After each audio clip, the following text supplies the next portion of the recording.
लाख नहीं ना 10 की सही बराबर ला कैसे मेरी आज की वीडियो में देखिए कान का धो रहे तू। हाँ मम्मी मेरा कान का धो रहा देख आ जाए ना देख देख के पाक रह गया तूने क्या हाइट ना बढ़ती देख ले ना का कम बदरी से इतना ही तो बराबर हो ले तेरी मुंह का मेरी मम्मी छोटी से। तो जी मैं बना रही हूँ ब्लाउज क्रॉप टॉप। ज्यादा लेंथ में नहीं बनाऊंगी क्योंकि जो हमें गाँव वो क्या बोलते हैं मैं बोलना भूल जाती हूँ, सर्कुलर जो प्लाजो बना रहे हैं ना उसकी लेंथ हम ज्यादा करेंगे क्योंकि वो हमारी नाभि से थोड़ा ऊपर रहेगा, उसका आसन बड़ा होगा। ब्लाउज में बिल्कुल छोटा कर रही हूँ क्योंकि तभी वो सुंदर लगेगा। अगर हम मिक्स कर देंगे तो उसमें कुछ समझ आएगा नहीं, तो मैं लेंथ नाप लेती हूँ। ब्लाउज की लेंथ हम लेंगे 13 इंच। 13 इंच ना लिखना बस 13 लिख दे, 14 ज्यादा ना। और जैसे कि फिटिंग फिटिंग 25 इस तरह से आपको उंगली अंदर रखनी है, 2 उंगली आ जाए इस तरीके से तब नाप लेना है बच्चे का। और जो कंधे हैं वो 12 इंच, बच्चों के मैक्सिमम 12 इंच ही होते हैं। जैसे जैसे 13-14 साल की होती है ना तो उसके बदलते हैं 12। तो आप यहाँ पे 5.5 ले सकते हैं आराम से। और गला जो मैं टॉप बना रही हूँ उसमें गला है नहीं, उसमें बाजू डिजाइन के हिसाब से ही क्रॉप टॉप बनेगा। वैसे आप इस तरीके से गला नाप सकते हैं, बच्चों के ज्यादातर गले बोट ही बनते हैं तो गलों पे से रहने दे। बाजू फुल लेंथ ना, बाजू मैं इसकी बना रही हूँ बिल्कुल फुल लेंथ, और बाजू वो वाली बना रही हूँ अफगानी बोलते हैं ना उसी तरीके की। तो इसकी लेंथ बनेगी 22। ये जो आगे चुन्नट डल के बाजू बढ़ती है वो मैं आपको कटिंग करूंगी तब दिखाऊंगी। तो जी चलिए अभी हम कटिंग शुरू करेंगे। इस तरीके से आप बच्चे का नाप ले सकते हैं। तो जी जैसे कि मैंने आपको कल दिखाया था, मैंने ये कपड़ा अलग कर लिया था, ये ब्लाउज का नाप का कपड़ा मैंने अलग कर लिया था उस कुर्ती में से। इसकी लंबाई 14 इंच ली है क्योंकि मैं जो नीचे बॉर्डर लगेगा ना वो मैंने इसी में कट कर लिया था, बाद में मैं वहाँ पे मशीन पे निकाल लूँगी। ये था कि पूरा कपड़ा खींच के नहीं रखना पड़ेगा, उसे मैंने जो कपड़ा बच गया है उसे रख दिया, उससे कुछ और ड्रेस तैयार कर लेंगे। तो जी अभी मैं जैसे बच्चे पास बैठे थे ना तो पूछ रहे थे कैसे क्या होगा, तो आर्म होल के लिए बस मैं 1 इंच की ही गोलाई का हल्का सा निशान दे रही हूँ। वैसे मैं कट तो अभी नहीं कर रही, मैं आपको समझाने के लिए चौक से कर रही हूँ। इसकी छटाई वगैरह तो मैं मशीन पर ही करूँगी क्योंकि ये जो आर्म होल का 1 इंच की गोलाई हम दे रहे हैं ना, बस यहीं पर थोड़ी सी बाजू हमारी ज्वाइंट होगी, बाकी हमारी बाजू ओपन रहेगी। वो बाजू ही हमारी कंधे का काम करेगी और हर तरह से मतलब बाजू ही इसमें मेन टॉप में रहेगी। तो मैंने बस इसकी फिटिंग के नाप का ये कपड़ा कट कर लिया है। इसमें हम 2 प्लेट भी डालेंगे, आगे 2 से 3 प्लेट मैं डालूँगी क्योंकि वो डिजाइनिंग में आएंगी। और फिर मैं इस पर बटन लगाऊंगी, वो मैं लगाऊंगी बाद में वाइट कलर के। तो पहले तो मेरी बेटी बोल रही थी कि इसमें बैक में चैन लगा दो, तो मैंने चैन के हिसाब का इसका बैक जो था वो ओपन कर लिया था, लेकिन फिर बाद में जब हमने बात की तो हुक लगाने के लिए मैंने उसे बोला क्योंकि हुक ज़्यादा कंफर्टेबल रहेगा। चैन जैसे एक तरफ से मुंह बंद हो जाएगा ना, तो अगर लूज़ रखेंगे तो जो डिज़ाइन हम तैयार कर रहे हैं उसका लुक अच्छा नहीं आएगा, और अगर ढीला रखेंगे तो जो कि इस पे कंधे वगैरह जॉइंट नहीं होंगे तो बच्चे का नीचे गिर सकता है। तो इसलिए तो मैं मशीन पर ही आपको समझाऊंगी। उसके बाद जैसे टॉप का पार्ट हमारा कट हो गया है, बाजू में जैसे कुछ करना था नहीं, तो अभी मैंने ये कपड़ा जो है बॉटम का है ये, और ये 2 पार्ट में आया हुआ है सूट के साथ ही।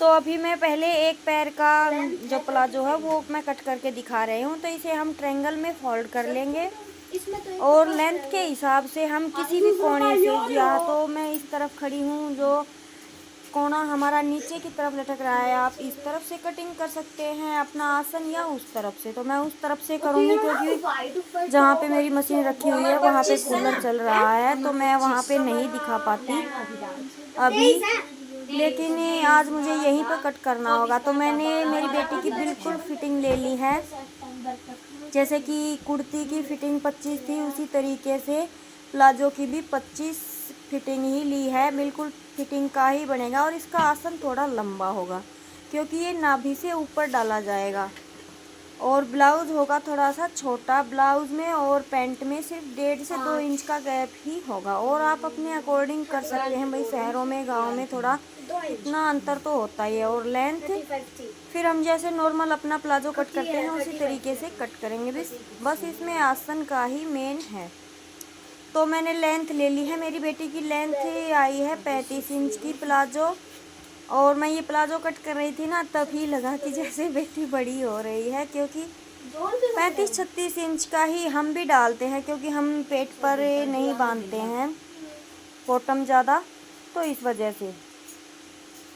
तो जी बस राउंड में आप यहाँ पे निशान लगाते चले जाइए और हमारा एक पैर कट हो जाएगा। और इसमें थोड़ा सा 2 इंच की पट्टी का जॉइंट लगेगा, वो मैं कट करूँगी बाद में, और वो अक्सर लगता ही है। अगर हमारा डबल अरज में कपड़ा होता है ना तो उसमें वो नहीं आता है, नहीं तो लहंगा बना लीजिए या फ्रॉक बना लीजिए, हर चीज़ में ये जॉइंट डलता है, किसी में ज़्यादा किसी में कम, तो लेंथ के हिसाब से होता है। तो इसमें 2 इंच की पट्टी ही कट होगी, मैं 2 से 3 इंच की पट्टी कट करूँगी। फिर बाद में जब हम इसका पिको वगैरह करेंगे ना तो एक्स्ट्रा पार्ट निकाल देंगे। तो जी बस इतना सा जोड़ इसमें लगेगा। तो ये एक पैर की कटिंग हमारी हो गई है। इसे साइड में करके दूसरा कपड़ा जो बच गया है उसे भी सेम इसी तरीके से फोल्ड करेंगे, और इस पैर को उस पर रख कर हम कटिंग कर लेंगे। तो इस तरीके से हमारा प्लाजो कटिंग हो जाएगा।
और मैंने वीडियो का इसीलिए स्लो मोशन में ही रखा है, मैंने इसे फास्ट इसीलिए नहीं किया है ताकि आप अच्छे से समझ पाएँ। अगर हमारा कपड़ा प्रिंटेड है तो हमें उसका सीधा उल्टा देखकर कट करना होगा। और एक मेन बात और है, जैसे लहंगा कटिंग करते हैं या प्लाजो, जो ये जोड़ है उससे रिलेटेड है, वो मैं स्टिचिंग करूँगी तभी आपको समझाऊँगी। तो वो पॉइंट भी बहुत मैटर रखता है हमारी फिनिशिंग और लहंगे का डिज़ाइन देखने में। तो इसे हम कट कर लेंगे सेम तरीके से। आई होप आपको पसंद आ रहा होगा और समझ में भी आ रहा होगा कि कपड़े को किस तरीके से फोल्ड किया है। आजकल जैसे कपड़े आ रहे हैं उनमें ज़्यादा सीधा उल्टे वाला चक्कर है नहीं, लेकिन है तो आपको थोड़ा सा ध्यान देकर काटना होगा। सीधे पर सीधा रखेंगे तो भी सही कटेगा, और उल्टे पर उल्टा रखेंगे तो भी सही कटेगा। अगर आपने एक तरफ से सीधा कपड़ा रखा है और दूसरी तरफ से उल्टा रख दिया है तो वहाँ पे गड़बड़ हो सकती है। तो जी बस ये जो छोटे छोटे इसमें जोड़ डलेंगे वो मैं कपड़ा एक्स्ट्रा रफली ही कट कर रही हूँ, क्योंकि यहाँ पे हम जोड़ डालेंगे और जब पिको करेंगे ना तब हम गोलाई को यहाँ से एक्स्ट्रा कपड़ा होगा उसे निकालेंगे। नहीं तो अगर हम अभी फिक्स मेज़रमेंट करेंगे ना तो हमारे प्लाजो का घेर में थोड़ा अंतर आ सकता है। तो एक पट्टी मैंने इसमें से कट कर ली है और दूसरी जो दूसरे पैर का कपड़ा बचा था उसमें से कट कर ली। तो इस तरीके से हमारे प्लाजो की कटिंग होती है। ब्लाउज़ की मुझे लगता है आपको थोड़ी कंफ्यूजन होगी कि क्या कट कर लिया, क्योंकि बिल्कुल सीधा कपड़ा ही कट हुआ है, लेकिन उसका असली मैटर तो सिलाई पर ही है। तो जब मैं सिलाई की वीडियो डालूंगी तब आपको समझ में आएगा। तो जी बस उम्मीद करती हूँ कि आपको मेरी कटिंग अच्छी लगी होगी, और आगे से धीरे धीरे कोशिश करूँगी अच्छे से क्लियर से। जब बच्चे स्कूल जाएंगे ना तब वहाँ पे मैं कटिंग करूँगी, क्योंकि यहाँ पे नीचे खड़े होके मुझसे भी थोड़ा सा कंफर्टेबल नहीं हो रहा था। तो जी अभी मैं यहाँ पे आपको आसन बता रही हूँ। मैंने आगे से पीछे तक आसन इसका नाप लिया था, वो क्लिप यहाँ से कट हो गई है, मैं दोबारा से डालूँगी इस प्लाजो का नाप बच्चे का कैसे लेना है। तो वो मैंने आसन का नाप लगा दिया है, क्योंकि इस पर हमें 1 से 1.5 इंच की ही बेल्ट लगाने वाले हैं, बड़ी बेल्ट नहीं लगाएंगे, क्योंकि ये फिटिंग प्लाजो है। तो जी हमारे प्लाजो की कटिंग हो चुकी है, इसकी स्टिचिंग करेंगे तब मैं आपके साथ शेयर करूँगी। तो जी हमारी प्लाजो की कटिंग भी हो चुकी और ब्लाउज की कटिंग भी हो चुकी। बाजू की कटिंग मैंने इसलिए नहीं की है क्योंकि जब मैं ब्लाउज की स्टिचिंग करूँगी ना तभी दिखाऊंगी आपको। वैसे इसमें कुछ करना नहीं है, क्योंकि यहाँ पे भी इलास्टिक डलेगा तो ये बिल्कुल सीधा रहेगा, और नीचे भी हम बॉर्डर लगाएंगे और उस पर हम वाइट कलर की लेस ज्वाइंट करेंगे, तो वहाँ पे भी कुछ नहीं कटने वाला है। और ये जितनी अरज में हमारा कपड़ा है इसे मैंने 4 फोल्ड कर लिया है, तो 2 बाजू इसमें निकल गई हैं। इसमें ऊपर भी ऐसे रबड़ के साइज की चुन्नट डलेंगी और नीचे भी चुन्नट। तो ये मैंने इसीलिए कट नहीं किया क्योंकि यहाँ पे आपको समझ नहीं आता, तो मैं यहाँ पे स्टिचिंग करूँगी ना वहीं पे आपको बताऊँगी। तो जी कुछ इस तरीके से कटिंग हुई है। आई होप आपको पसंद आई होगी।